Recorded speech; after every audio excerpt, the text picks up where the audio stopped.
30 ದಿನಗಳೊಳಗಡೆ ನಮ್ಮ ಜಿಲ್ಲೆಯಲ್ಲಿರ್ತಕ್ಕಂಥ ಎಲ್ಲ ಮೈಕ್ರೋ ಫೈನಾನ್ಸ್ಗಳು ಮತ್ತು ಎಲ್ಲ ನಾನ್ ಬ್ಯಾಂಕಿಂಗ್ ಫೈನಾನ್ಷಿಯಲ್ ಇನ್ಸ್ಟಿಟ್ಯೂಷನ್ಸ್ ಅಂತ ಕರಿತೀವಿ, NBFIs ಅಂತ ಕರಿತೀವಿ, ಇವೆಲ್ಲವೂ ಕೂಡ ರಿಜಿಸ್ಟ್ರೇಷನ್ ಮಾಡಿಕೊಳ್ಳೋದು ಕಡ್ಡಾಯ, ನೋಂದಣಿ ಮಾಡಿಕೊಳ್ಳೋದು ಕಡ್ಡಾಯ. ಇದುವರೆಗೆ ನಮ್ಮ ಜಿಲ್ಲೆಯಲ್ಲಿ ನೋಂದಾಯಿತ ಸಾಲ ನೀಡತಕ್ಕಂಥ ಸಂಸ್ಥೆಗಳಿದೆ, ಆದರೆ ಅನಧಿಕೃತವಾಗಿರ್ತಕ್ಕಂಥ ಅಂದ್ರೆ ಆಥರೈಸ್ಡ್ ಇದೆ, ಅಧಿಕೃತವಾಗಿರುವುದು ನಮ್ಮಲ್ಲಿ ಈಗಾಗಲೇ DRCS ಕಳೆದ ಸರಿ ನಾವು ನೋಡಲ್ ಆಫೀಸರಾಗಿ ನಾವು ನೇಮಕ ಮಾಡಿದ್ದು, ಕಳೆದ ಸರಿ ನಾವು ಮೀಟಿಂಗ್ ಮಾಡಿದಾಗ ನಿಮ್ಗೆ ಹೇಳಿದ್ದು, ಆ ರೀತಿಯಾಗಿ ಅಧಿಕೃತವಾದಂಥ ಸಾಲ ನೀಡಿಕೆ ಸಂಸ್ಥೆಗಳು ಇವೆ. ಅದರ ಜೊತೆಯಲ್ಲಿ ಅನಧಿಕೃತವಾದಂಥ ಸಾಲ ನೀಡಿಕೆ ಸಂಸ್ಥೆಗಳು ಕೆಲಸ ಮಾಡ್ತಾ ಇರೋದು ನಮ್ಮ ಗಮನಕ್ಕೆ ಬಂದಿತ್ತು. ಸುದೈವವಶಾತ್ ನಮ್ಮ ಜಿಲ್ಲೆಯಲ್ಲಿ ಯಾವುದೇ ಅಂತಹ ಪ್ರಕರಣಗಳು ಬೆಳಕಿಗೆ ಬಂದಿರಲಿಲ್ಲ. ಈಗ ಯಾವುದೆಲ್ಲ ಸಾಲ ನೀಡಿಕೆ ಸಂಸ್ಥೆಗಳು ನಮ್ಮ ಜಿಲ್ಲೆಯಲ್ಲಿ ಕೆಲಸ ಮಾಡ್ತಾ ಇವೆ ಅವೆಲ್ಲವೂ ಕೂಡ 30 ದಿನಗಳ ಒಳಗಡೆ ಕಡ್ಡಾಯವಾಗಿ ನೋಂದಣಿ ಮಾಡಿಕೊಳ್ಳತಕ್ಕದ್ದು. ಇದು ಅಧ್ಯಾದೇಶದ ಬಹಳ ಪ್ರಮುಖವಾದಂತಹ ಒಂದು ಅಂಶ. RBI ಇಂದ ರಿಜಿಸ್ಟ್ರೇಷನ್ ಆಗಿದ್ರೆ ಅವುಗಳು ರಿಜಿಸ್ಟ್ರೇಷನ್ ಮಾಡಿಕೊಳ್ಳುವ ಅಗತ್ಯ ಇಲ್ಲ. ಯಾವುದು ಅನಧಿಕೃತವಾಗಿದೆಯೋ ಮತ್ತು ಅಧಿಕೃತವಾಗಿ ರಿಜಿಸ್ಟ್ರೇಷನ್ ಆಗದೇ ಇರೋವೆಲ್ಲವೂ ಕೂಡ ರಿಜಿಸ್ಟ್ರೇಷನ್ ಅನ್ನ 11/3/25 ಮಾಡ್ಕೋಬೇಕು. ಎಲ್ಲಿ ಮಾಡ್ಕೋಬೇಕು ಅನ್ನೋ ಪ್ರಶ್ನೆ ಬಂದ್ರೆ, ಡೆಪ್ಯೂಟಿ ಕಮಿಷನರ್ ಅವರನ್ನ ನೋಂದಣಾ ಅಧಿಕಾರಿಯಾಗಿ ಅಧ್ಯಾದೇಶದಲ್ಲಿ ನೇಮಕ ಮಾಡಲಾಗಿದೆ. ಸೊ ಜಿಲ್ಲಾ ಅಧಿಕಾರಿಯನ್ನೇ ನೋಂದಣಾ ಅಧಿಕಾರಿ ಅಂತ ಮಾಡಿರೋದ್ರಿಂದ ಜಿಲ್ಲೆಯಲ್ಲಿ ಇರ್ತಕ್ಕಂಥ ಎಲ್ಲರೂ ರಿಜಿಸ್ಟ್ರೇಷನ್ ಅನ್ನ ಮಾಡಿಕೊಳ್ಳೋದು ಕಡ್ಡಾಯವನ್ನ ಮಾಡಿದ್ದೇವೆ. ನಂಬರ್ 1. ಎರಡನೇದು, ಈ ರೀತಿ ರಿಜಿಸ್ಟ್ರೇಷನ್ ಮಾಡಿಕೊಂಡಾಗ ಇದು 1 ವರ್ಷಕ್ಕೆ ಮಾತ್ರ ವ್ಯಾಲಿಡ್ ಇರ್ತದೆ. 1 ವರ್ಷದ ನಂತರ ಅವರದನ್ನ ರಿನ್ಯೂವಲ್ ಮಾಡಿಕೊಳ್ಳೋ ಜವಾಬ್ದಾರಿ ಅವ್ರದ್ದಾಗಿರ್ತದೆ. ಮತ್ತೆ ಈ ರೀತಿ ರಿಜಿಸ್ಟ್ರೇಷನ್ ಮಾಡಿಕೊಂಡಾಗ ಈ ಅಧ್ಯಾದೇಶದ ಕಾಪಿ ನಾನು ನಿಮ್ಗೆಲ್ರಿಗೂ ಶೇರ್ ಮಾಡ್ತೀನಿ. ಬಹುಶಃ ನಾವು ಈಗಾಗಲೇ ವೆಬ್ಸೈಟಲ್ಲೂ ಕೂಡ ನಾವು ಅದನ್ನು ಅಪ್ಲೋಡ್ ಮಾಡಿದ್ದೀವಿ. ಅದರ ಪ್ರಕಾರ ಯಾವುದೇ ಒಂದು ಅಂಶ ಈ ಅಧ್ಯಾದೇಶದಲ್ಲಿರ್ತಕ್ಕಂಥ ಪ್ರಾವಿಷನ್ ಅನ್ನ ಉಲ್ಲಂಘನೆ ಮಾಡಿದರೆ ಅದನ್ನ ರದ್ದುಪಡಿಸ್ತಕ್ಕಂಥ, ರಿಜಿಸ್ಟ್ರೇಷನ್ನ ರದ್ದುಪಡಿಸ್ತಕ್ಕಂಥ ಅಥವಾ ಅವ್ರಿಗೊಂದು ಅವಕಾಶ ಕೊಟ್ಟು ವಿಚಾರಣೆ ಮಾಡಿ ರದ್ದುಪಡಿಸೋದಕ್ಕಿಂತ ಪೂರ್ವದಲ್ಲಿ ಸಸ್ಪೆಂಡ್ ಮಾಡತಕ್ಕಂಥ ಅಧಿಕಾರವನ್ನು ಕೂಡ ರಿಜಿಸ್ಟ್ರೇಷನ್ಗೆ ಅಥಾರಿಟಿಗೆ ಕೊಡಲಾಗಿದೆ. ಅಂದರೆ you can either suspend their registration or even cancel the registration. Cancel ಮಾಡೋಕ್ಕಿಂತ ಮುಂಚೆ ಪ್ರಿನ್ಸಿಪಲ್ಸ್ ಆಫ್ ನ್ಯಾಚುರಲ್ ಜಸ್ಟಿಸ್ ಪ್ರಕಾರ ಅವ್ರಿಗೊಂದು ಅವಕಾಶ ಕೊಡಬೇಕು, ವಿಚಾರಣೆ ಮಾಡಬೇಕು ಅಂತ ಹೇಳುತ್ತೆ. ಅದನ್ನು ನಾವು ಮಾಡ್ತೀವಿ. ಆಮೇಲೆ ಈ ರೀತಿ ಈ ಜನ ಇದ್ದಾರಲ್ಲ, ಈ ಮೈಕ್ರೋ ಫೈನಾನ್ಸ್ನವರು, ಅದು ಪಾನ್ ಬ್ರೋಕರ್ಸ್ ಆಗಿರ್ಬೋದು, ಮನಿ ಲೆಂಡರ್ಸ್ ಆಗಿರಬಹುದು, ಅಥವಾ ಈ ರೀತಿಯಾಗಿ ಏನೋ ಮೈಕ್ರೋ ಫೈನಾನ್ಸ್ನವ್ರು ಇರ್ಬೋದು.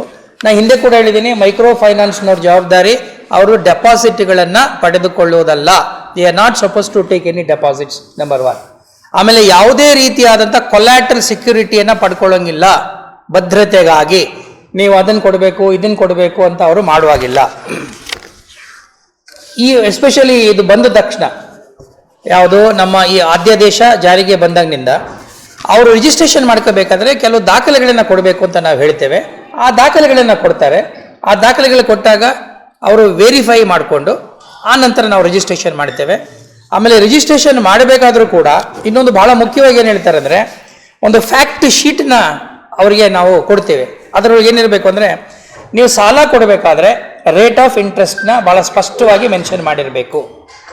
ಈಗ ನಮ್ಮ ಗಮನಕ್ಕೆ ಬಂದಿರೋದು ಏನಂದರೆ, 14% 20, 24, 26%ವರೆಗೂ ಕೆಲವು ಸಂಸ್ಥೆಗಳು ವಿಧಿಸ್ತಾ ಇದೆ. ಆಮೇಲೆ ಇದನ್ನ ಅವರಿಗೆ ಹೇಳೋದಿಲ್ಲ. ಈಗ ನೀವು ಪಾರದರ್ಶಕವಾಗಿ ನಿಮ್ಮ ರೇಟ್ ಆಫ್ ಇಂಟ್ರೆಸ್ಟ್ ವ್ಯವಸ್ಥೆಯನ್ನು ಇಟ್ಕೋಬೇಕು ಅಂತ ಹೇಳ್ತದೆ. ಅದು ಎಷ್ಟು ನೀವು ಚಾರ್ಜ್ ಮಾಡ್ತೀರಿ ಅಂತ. ಆಮೇಲೆ ಅದರೊಳಗಡೆ ಕೆಲವು ಕಂಡೀಷನ್ಸ್ ಇದೆ, ಟರ್ಮ್ಸ್ ಅಂಡ್ ಕಂಡೀಷನ್ಸ್ ಕೂಡ ಸ್ಪಷ್ಟಪಡಿಸಬೇಕು. ಆಮೇಲೆ ರೀಪೇಮೆಂಟ್ಸ್ ಯಾವಾಗ ಆ ಶೆಡ್ಯೂಲ್ ಹೇಳಬೇಕು, ರೀಪೇಮೆಂಟ್ಗೆ ಪ್ರತಿ ರೀಪೇಮೆಂಟ್ಗೂ ರಶೀದಿ ಕೊಡಬೇಕು ಅನ್ನೋದೆಲ್ಲ ಬಹಳ ಸ್ಪಷ್ಟವಾಗಿ ಹೇಳಿದೆ. ಆಮೇಲೆ ಇನ್ನೊಂದು ಬಹಳ ಮುಖ್ಯವಾಗಿ, ಇವರು ಮಾಡ್ತಕ್ಕಂಥ ಎಲ್ಲ ವ್ಯವಹಾರಗಳಲ್ಲೂ ಕನ್ನಡದಲ್ಲಿಯೇ ಮಾಡಬೇಕು. ಕನ್ನಡ ಬಿಟ್ಟು ಬೇರೆ ಭಾಷೆಯಲ್ಲಿ ಅವರು ಮಾಡಬಾರ್ದು ಅನ್ನೋದು ಕೂಡ ಅಧ್ಯಾದೇಶದಲ್ಲಿ ಬಹಳ ಪ್ರಮುಖವಾಗಿದೆ. ನಿಮ್ಮೆಲ್ಲ ಕಮ್ಯುನಿಕೇಷನ್ಸ್ ಕೂಡ, ನೀವು ಬರೀತಕ್ಕಂಥ ಪತ್ರ ಆಗ್ಬೋದು ಅಥವಾ ಏನಾದರೂ ಅವರಿಗೆ ಶೆಡ್ಯೂಲ್ ಕೊಟ್ಟರೆ, ರೆಸಿಟ್ ಕೊಟ್ಟರೆ, ಕಮ್ಯುನಿಕೇಷನ್ ಎಲ್ಲೂ ಕೂಡ ಕನ್ನಡದಲ್ಲಿ ಇರಬೇಕು ಅನ್ನೋ ಮಾತನ್ನು ಕೂಡ ಇಲ್ಲಿ ಹೇಳಿದೆ.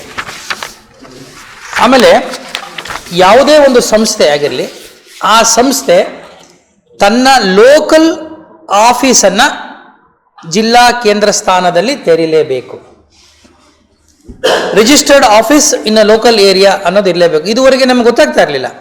ಕೆಲವು ಸಂಸ್ಥೆಗಳು ಬೆಂಗಳೂರಲ್ಲಿ ಇರ್ತಾ ಇದ್ದೋ, ತಮಿಳುನಾಡಲ್ಲಿ ಇರ್ತಾ ಇದ್ದೋ, ಆಂಧ್ರದಲ್ಲಿ ಇರ್ತಾ ಇದ್ದೋ, ಅವ್ರದ್ದು ಹೆಡ್ ಆಫೀಸ್ ಎಲ್ಲೋ ಇರ್ತದೆ, ನಮಗೆ ಕಂಟ್ರೋಲೇ ಸಿಗ್ತಿರಲಿಲ್ಲ. ಅವರೇನೋ ಝೋನಲ್ ಆಫೀಸರ್ ಅಂತ ಮಾಡಿಕೊಂಡು, ರೀಜನಲ್ ಆಫೀಸರ್ ಅಂತ ಮಾಡಿಕೊಂಡು ಏನೋ ಇರೋರು, ಅವರು ನಮ್ಮ ಕೈಗೆ ಸಿಗ್ತಾ ಇರಲಿಲ್ಲ. ಸೊ ಈಗ ಏನಂದರೆ, ನೀವು ಒಂದು ಜಿಲ್ಲೆಯಲ್ಲಿ ವ್ಯವಹಾರ ನಡೆಸಬೇಕು ಅಂತಂದರೆ ಈ ಅಧ್ಯಾದೇಶದ ಪ್ರಕಾರ ನಿಮ್ಮ ಅಧಿಕೃತವಾದ ಕಚೇರಿಯನ್ನು ಈ ಭಾಗದಲ್ಲಿ ತೆರೆದಿರಬೇಕು. ಅದು ಕೂಡ ಬಹಳ ಮುಖ್ಯವಾಗಿದೆ. ಆಮೇಲೆ ನಿಮ್ಮ ಮೇಲೆ ನಿಯಂತ್ರಣ ಹೇಗಿದೆ ಅಂದರೆ, ಪ್ರತಿ 3 ತಿಂಗಳಿಗೊಮ್ಮೆ ನೀವು ಕ್ವಾರ್ಟರ್ಲಿ ರಿಪೋರ್ಟ್ ಮತ್ತು ಪ್ರತಿ ವರ್ಷಕ್ಕೊಮ್ಮೆ ಆನ್ಯುವಲ್ ರಿಟರ್ನ್ ಸಬ್ಮಿಟ್ ಮಾಡಬೇಕು ವಿತ್ ಆಲ್ ದ ಡೀಟೇಲ್ಸ್. ನಾನೀಗೇನು ಡೀಟೇಲ್ಸ್ ಹೇಳಿದ್ದೀನಿ ಎಲ್ಲ ವಿವರಗಳನ್ನು ಒಳಗೊಂಡಂತೆ ನೀವು ಕೊಡಬೇಕು. ಒಂದು ವೇಳೆ ನೀವು ಕೊಡದೇ ಹೋದರೆ ನಿಮ್ಮ ಮೇಲೆ ಕ್ರಮ ಕೂಡ ಆಗುತ್ತೆ ಅನ್ನೋದು ಕೂಡ ಅಧ್ಯಾದೇಶದಲ್ಲಿ ಇದೆ. ಆಮೇಲೆ ಬಹಳ ಮುಖ್ಯವಾಗಿ ಸರ್ಕಾರ ಈ ಒಂದು ಅಧ್ಯಾದೇಶ ಹೊರಡಿಸಲಿಕ್ಕೆ ಕಾರಣ ನಿಮಗೆಲ್ಲ ಗೊತ್ತಿದೆ.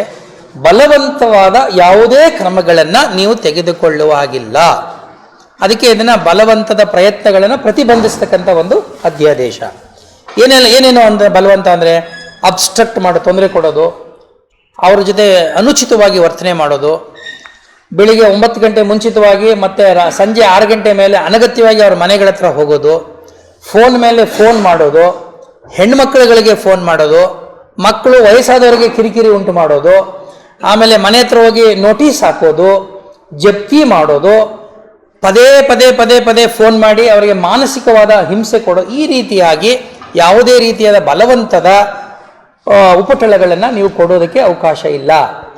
ಆ ರೀತಿ ನೀವು ಮಾಡಿದ್ದೇ ಆದರೆ ನಿಮ್ಮ ಮೇಲೆ ಸುವೋಮೋಟೋ ಕೇಸ್ ಹಾಕ್ಲಿಕ್ಕೆ ಕೂಡ ಪೊಲೀಸರಿಗೆ ಈ ಅಧ್ಯಾದೇಶ ಅವಕಾಶವನ್ನು ಕಲ್ಪಿಸಿಕೊಟ್ಟಿದೆ.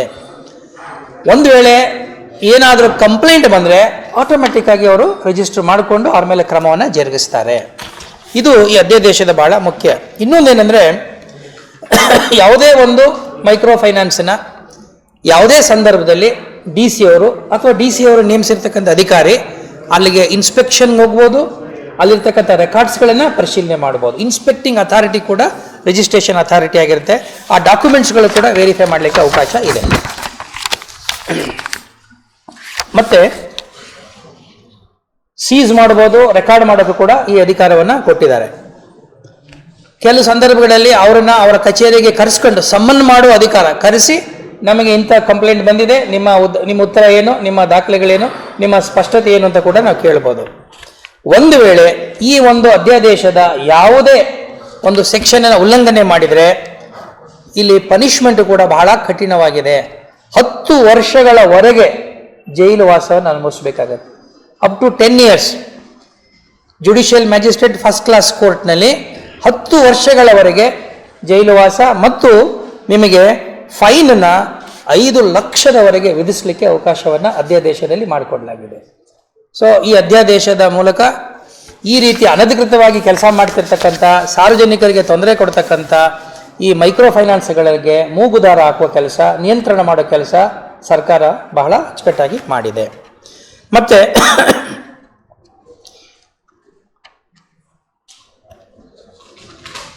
ಒಂದು ವಿಶೇಷವಾದಂಥ ಇದನ್ನು ಕಲ್ಪಿಸಿಕೊಟ್ಟಿದೆ.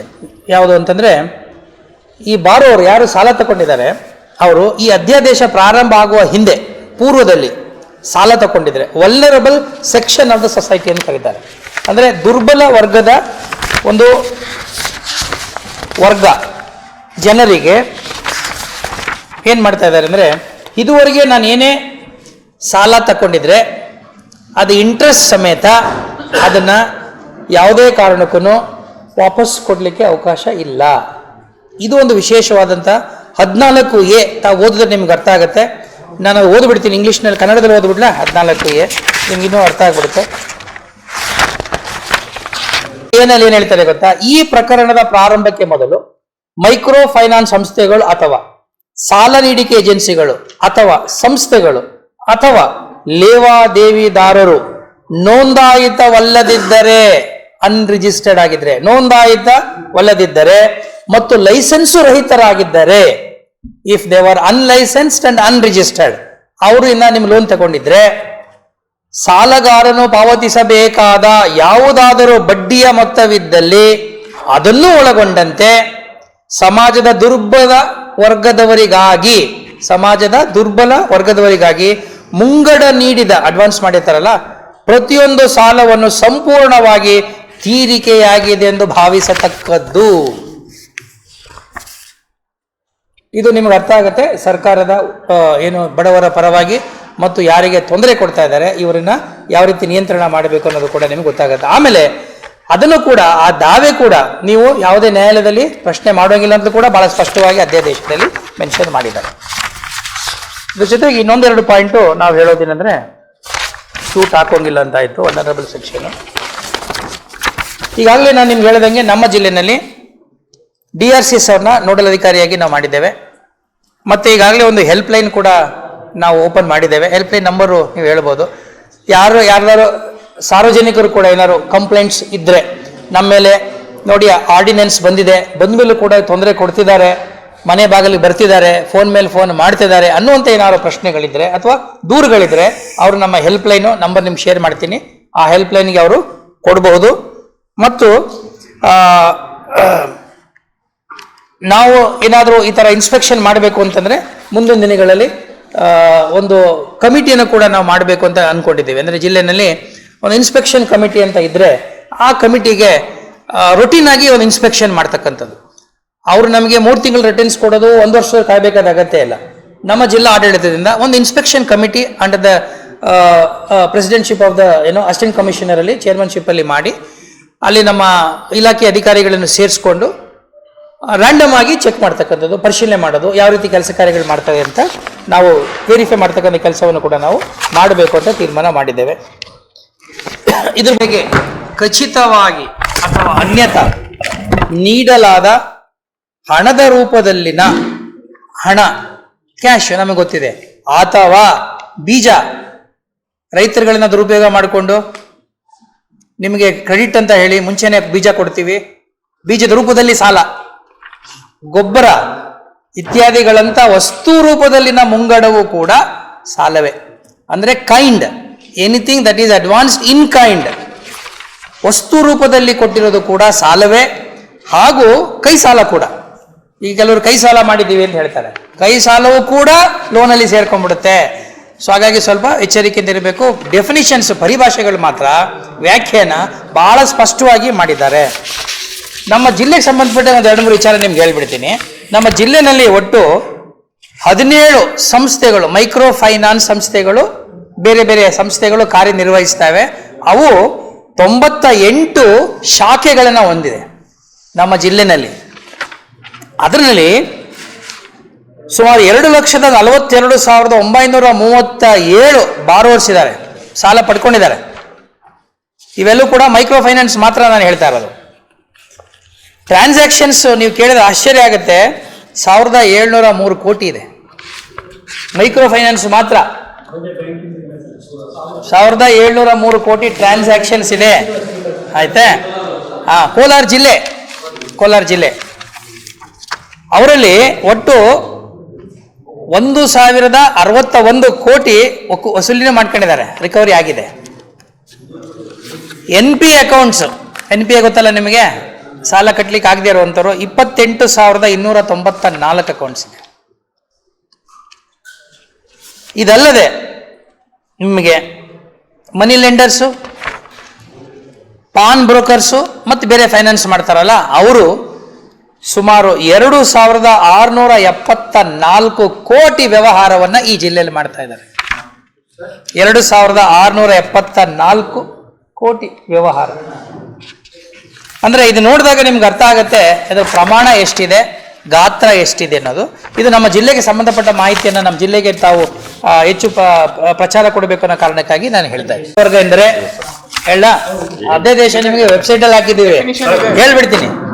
ರೈತರು, ಮಹಿಳೆಯರು, ಮಹಿಳಾ ಸ್ವಸಹಾಯ ಗುಂಪುಗಳು, ಕೃಷಿ ಕಾರ್ಮಿಕರು, ಬೀದಿ ವ್ಯಾಪಾರಿಗಳು, ಒಂದು ಸ್ಥಳದಿಂದ ಮತ್ತೊಂದು ಸ್ಥಳಕ್ಕೆ ಚಲಿಸುವ ಇತರ ವ್ಯಾಪಾರಿಗಳು, ಹಾಲಿನ ಡೈರಿಯಲ್ಲಿ ಕೆಲಸ ಮಾಡುವ ಕಾರ್ಮಿಕರು, ನಿರ್ಮಾಣ ಕಾರ್ಮಿಕರು, ವಲಸೆ ಕಾರ್ಮಿಕರು, ಅವರ ಮೂಲ ಸೇವೆಗಳಿಗೆ ಕುಗ್ಗಿರುವ ಪ್ರವೇಶಾವಕಾಶದ ಮತ್ತು ಮುಖ್ಯವಾಗಿ ಆರೋಗ್ಯ, ವಸತಿ, ನೈರ್ಮಲ್ಯ ಇತ್ಯಾದಿಗಳ ಅಂತರ್ನಿಹಿತ ನಿರ್ಣಾಯಕತೆಗಳ ಕಾರಣದಿಂದಾಗಿ ಇತರರಿಗೆ ಹೋಲಿಸಿದಲ್ಲಿ ಅನನುಕೂಲತೆ ಇರುವ ಜನರ ಗುಂಪು ಮತ್ತು ಆರ್ಥಿಕವಾಗಿ ಹಿಂದುಳಿದ ನಿಯತ ಆದಾಯದ ಮೂಲವಿಲ್ಲದೆ ಜೀವನೋಪಾಯದ ಮಾದರಿಗಳಲ್ಲಿ ಕೆಳ ಮಟ್ಟದಲ್ಲಿರುವವರು